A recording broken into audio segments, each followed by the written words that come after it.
Hello students, welcome to my class. This is Professor Vincent Usagai, and this is the third part of the presentation of Chapter 6, Internal Control in a Financial Statement Audit. This is where we left off. We did talk about the difference between substantive and reliance strategy. Now let's take a look at these two strategies a little bit more in detail. Substantive strategy. Like we indicated, we said after obtaining an understanding of internal control, an auditor may decide to use a substantive strategy if the auditor does not feel comfortable in relying on the controls.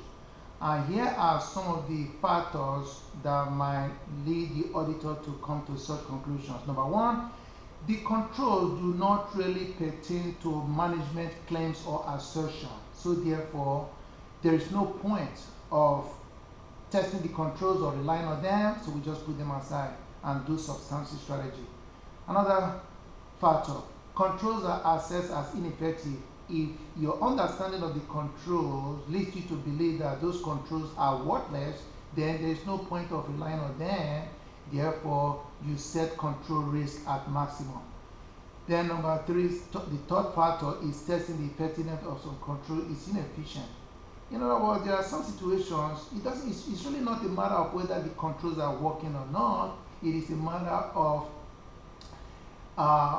it is inefficient to test those controls, and you are just better off going directly and testing the situation of the particular account more in detail. In other words, if doing so is going to save you more time, so again you might as well bypass testing those controls. Whether they are working or not is actually irrelevant at that point.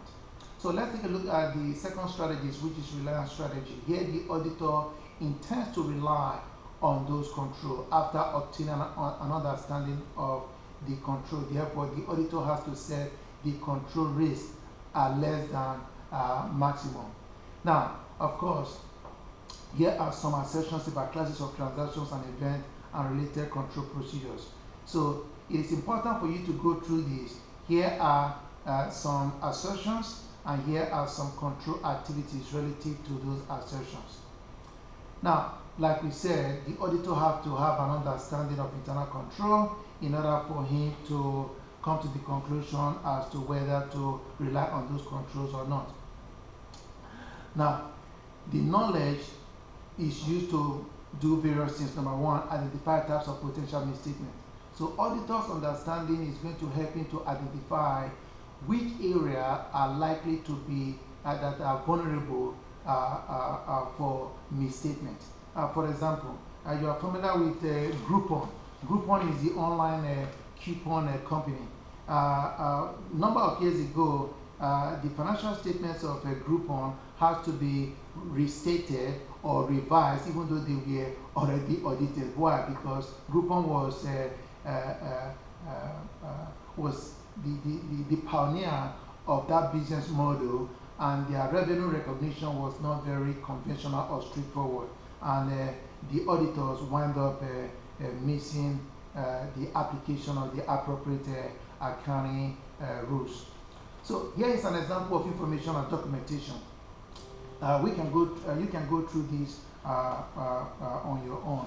Now, obtaining an understanding of internal control. How do we obtain an understanding of internal control? Clearly, like we indicated in the first of part one of this chapter, we said that if you have a thorough understanding of the 5 components of internal control, or the pieces, or how management put these 5 components in place and how they are being played out, of course that will give you a great deal of understanding of internal control. Moving along, documenting the understanding of internal control, we also said that it is required, whether you are using the substantive strategy or reliance strategy, you are required to document, the auditor is required to document his understanding of internal control. And here are different ways of documenting your understanding. Number one, procedures and manuals and organization chart. Some clients have a chart or organization chart, and they have a procedure manuals. So auditors sometimes use that as a basis in documenting their understanding of internal control. Some auditors are more prone or favor using flowchart in understanding, in documenting their understanding of internal control. That is perfectly fine as well. Then we also have internal control questionnaires. Just going through questionnaires in terms of documenting your understanding of internal control. That is another option. Then the third option is narrative description. Just writing out, putting a narrative description together of your understanding of internal control. Personally, I use the narrative description as a method of documenting my understanding of internal control.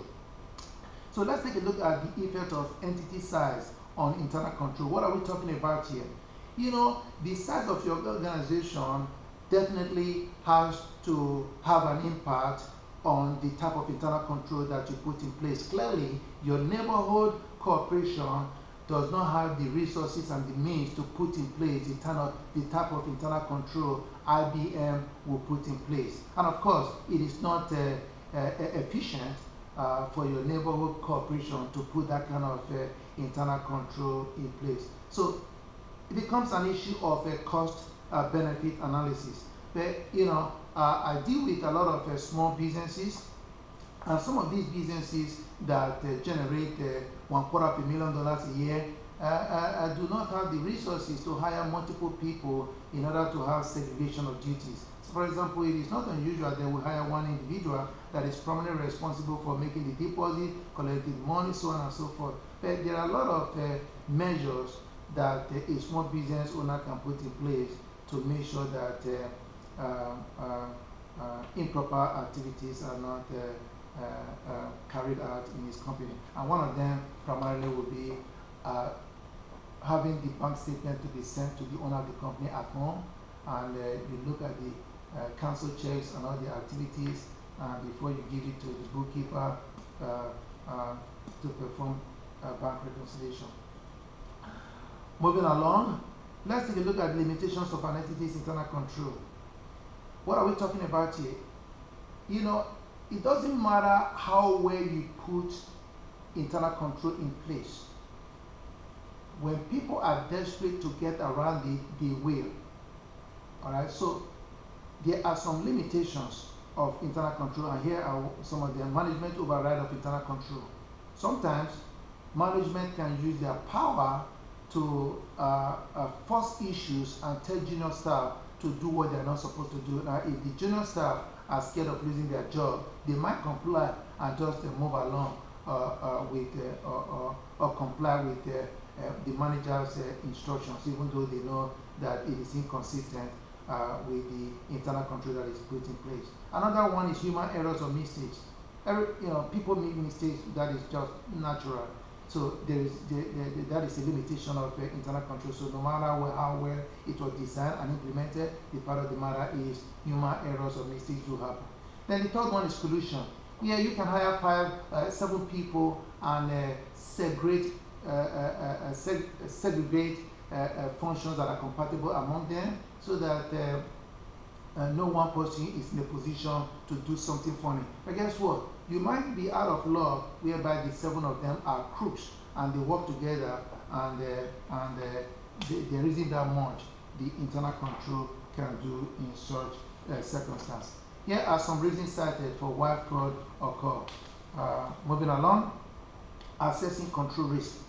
Now, in assessing control risk, we need to identify specific controls that will be relied upon. So which controls are we going to rely upon? If we identify those controls, then we need to test to see whether those controls are actually working as spelled out on paper. Because the controls are actually spelled out on paper doesn't necessarily mean that the entity or the company or management or the personnel are actually implementing it as written. Then you have to conclude on the achieved level of control risk. In other words, if you think that the controls are reliable and you set the control risk at 0.1, we went through this in previous chapters, then you need to conclude on that achieved level of control risk based on your performance or result of testing those controls.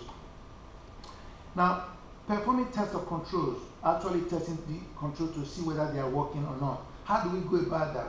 Here are some audit procedures that we have to perform to test those controls. Number one, inquiry of appropriate entity personnel. Yes, just making inquiries and just asking questions. All right, that is one audit procedure. Another audit procedure is inspection of documents indicating the performance of the control. So actually take a look at some of those documents to see whether those controls are actually being performed. Then the auditors can re-perform or redo the application of the controls and to see whether they are actually playing out as designed. Then the last one is observation of the application of the control. I had a situation whereby I audited a church that generates about $5-6 million a year. And part of their control said that 3 to 4 individuals are responsible for counting the money. So of course the money is being counted on Monday because they receive so much money that they really don't have time to do that on Sunday. So during the audit, while I was going to the bathroom, I noticed that they were actually counting money in one particular room. So intentionally, I looked to see whether 3 to 4 people were actually there as written down in the internal control manual. And yeah, consistently all day long, I actually saw that at least 3 people were there present in counting the money. Documenting the achieved level of control risk. Like we said earlier, it is important that the auditor has to document the achieved level of control risk in addition to documenting his understanding of the internal control. Here is an example of assessing control risk and its effects. This is very important. We can go through this in the classroom. Now, performing substantive procedures and 2-3 other issues will be discussed in part 4 of the presentation, and that will be the last part of chapter 6 presentation.